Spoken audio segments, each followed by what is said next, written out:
Hi guys, how are you? How are you today? I hope you're well. I am wearing my glasses today, honestly, because I'm tired of not being able to see. Like, I need to see.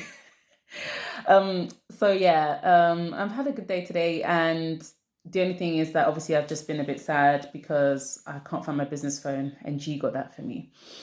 I wanted to talk about something that has actually been on my mind, and I talk about this regularly with G. Actually, me and him we talk about it, but I also talk about it with my friends, my colleagues at work, because I have at my company, I run a team, and the team primarily is comprised of Nigerians. So we just have the best time discussing issues.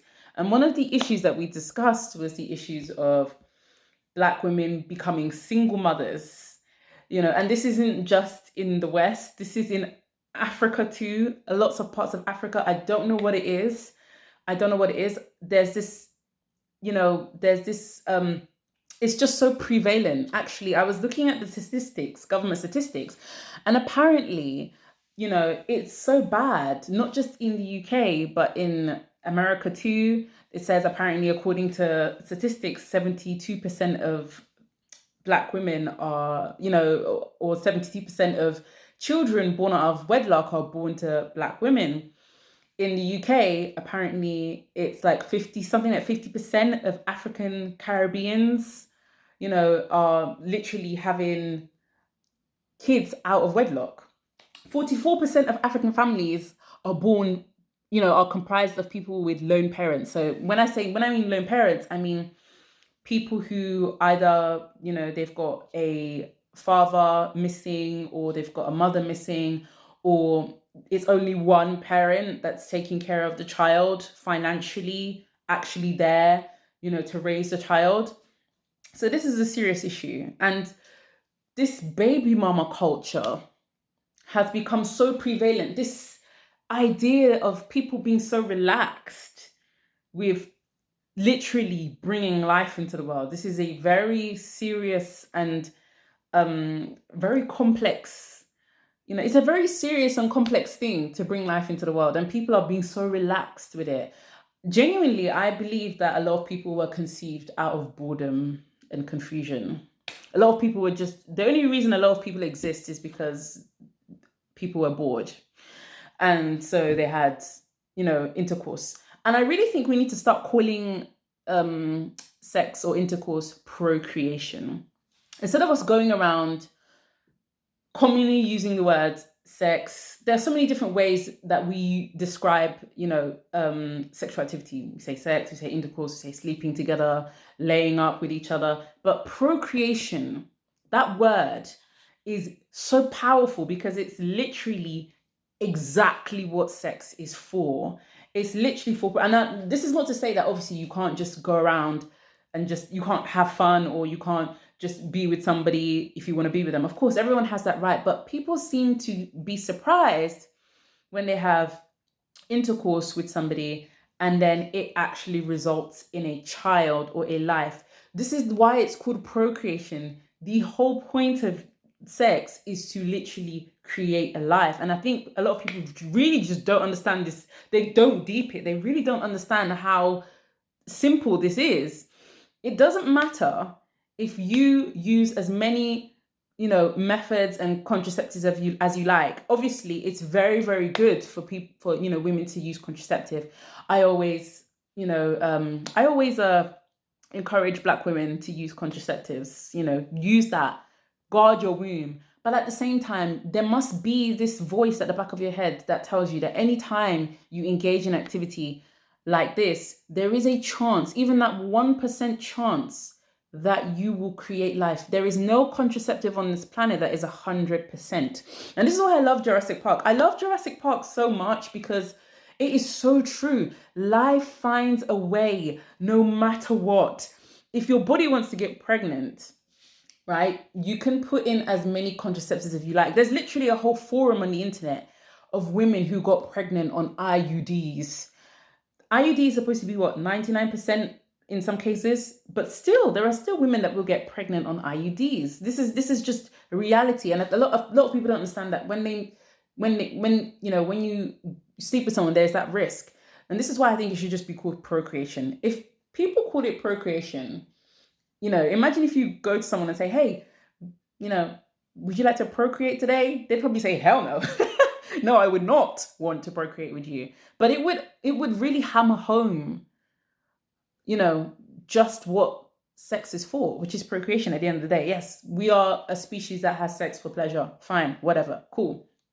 I'm not going to argue with that, and I don't see a problem with that. But at the same time, it's always highly amusing to me when people engage in sexual activity and then be surprised when a baby results from it. It's literally called creating life. That's the whole point.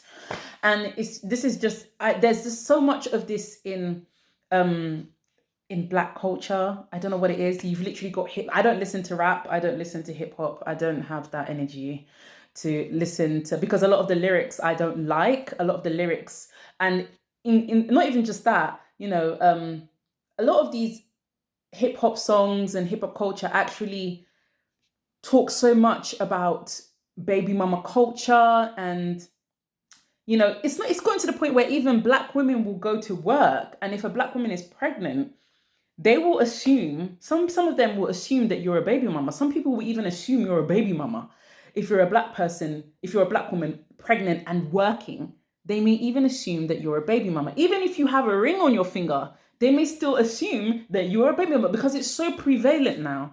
It's just so I wouldn't say popular, but obviously people, like I said, people keep following what celebrities are doing, and how you can follow what people, how you can base your life off following celebrities that you don't even know. And sorry, but who says celebrities have the most fantastic life?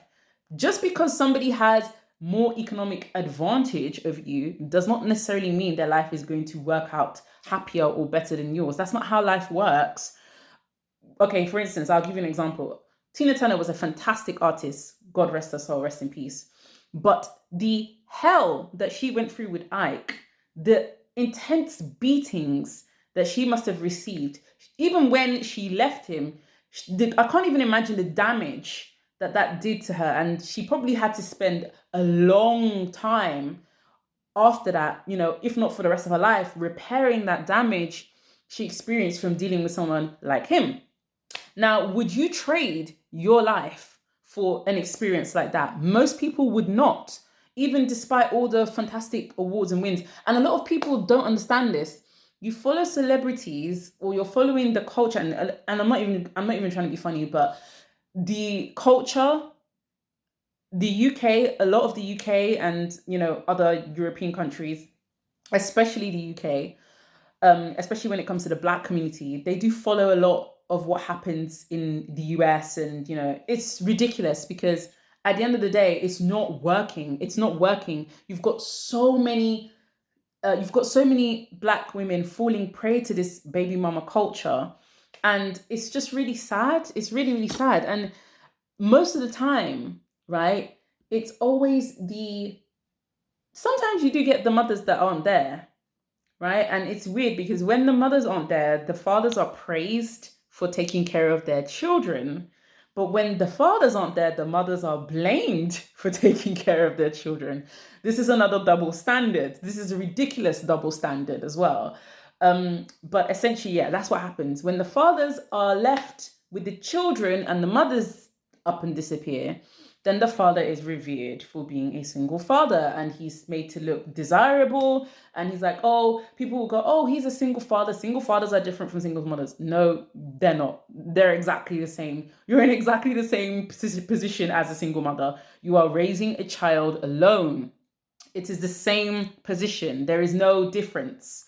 And it's really sad that there are so many fatherless children, not only in the UK, so many fatherless children in the US. In fact, I think a lot of what caused the manosphere is just complete lack of guidance from a male figure. And it's why they call people like Kevin Samuels the godfather, or the father of the manosphere, or the grandfather, or the godfather, or the whatever it is that they say. And a lot of them are just, they genuinely have never even met their fathers. Their fathers at this point are sperm donors, not fathers. They were never there to raise them. And, there is a if you think about it, right? When you think about it, a lot of Black children, they don't really have that idea. They don't really have a lot of ideas of what it looks like to have a whole family. As in, like, and this is why I said I'm very fortunate. I know this because I grew up with my dad and my mom under one house. I've never had any step siblings or step, it's always just been a literal nuclear family, like children, mom and dad. That's it.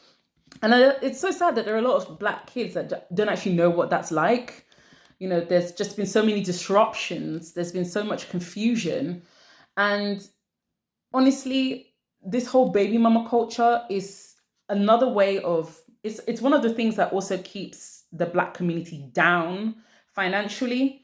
I mean, when you have so many kids, and this is not even just women, it's men creating so many children with random women, creating so many children with other people. All you do is you're creating, and bearing in mind that these children are coming from women with different backgrounds. There's no actual reason that they feel obligated to be loyal to each other. This is why look at Diego Maradona. Didn't he have like 44 children and they were all fighting over his inheritance? It's ridiculous. There's no cohesion. There's no obligation to stay together. Everybody is coming from completely different places. So it's just ridiculous. And it's really sad to me. It's really, really sad that a lot of Black children are basically thrust into this dynamic and they grow up thinking that this is normal. And so they follow the example and they do the same thing. They copy the same thing. They do exactly the same thing. The cycle never ends. This is why I liked Gilmore Girls, because this is why I really liked Gilmore Girls. I loved Gilmore Girls because with Lorelai, she tried so hard to make sure that Rory did not end up in that situation. And Rory ended up being a single mother, just like she did. She tried so hard, but it is what it is.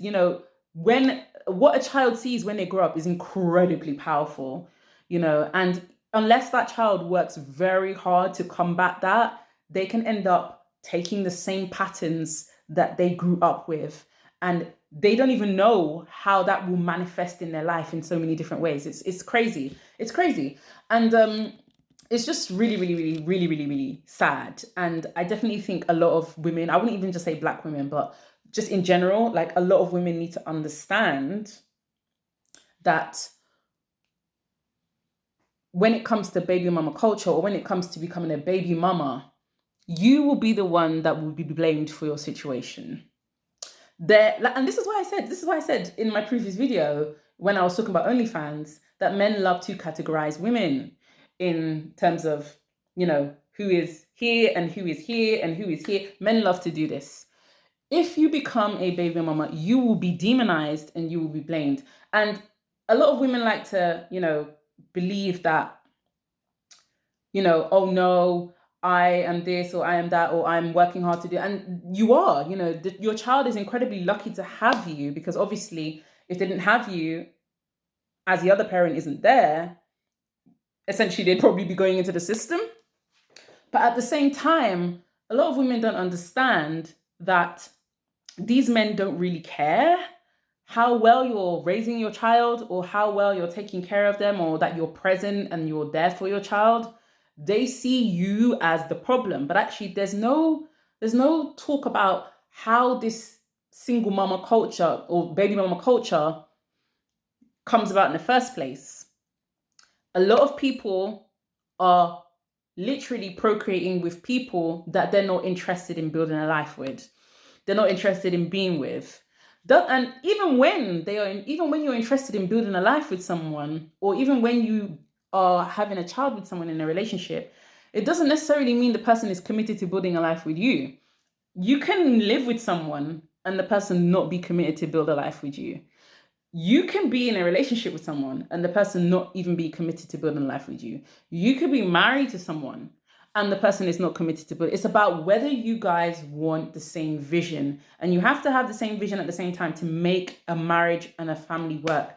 And do you know what? I'm so lucky that I've got these gems from my mum, because obviously, like I said, my mom's been married almost 40 years. My sister's been married on about 12 years.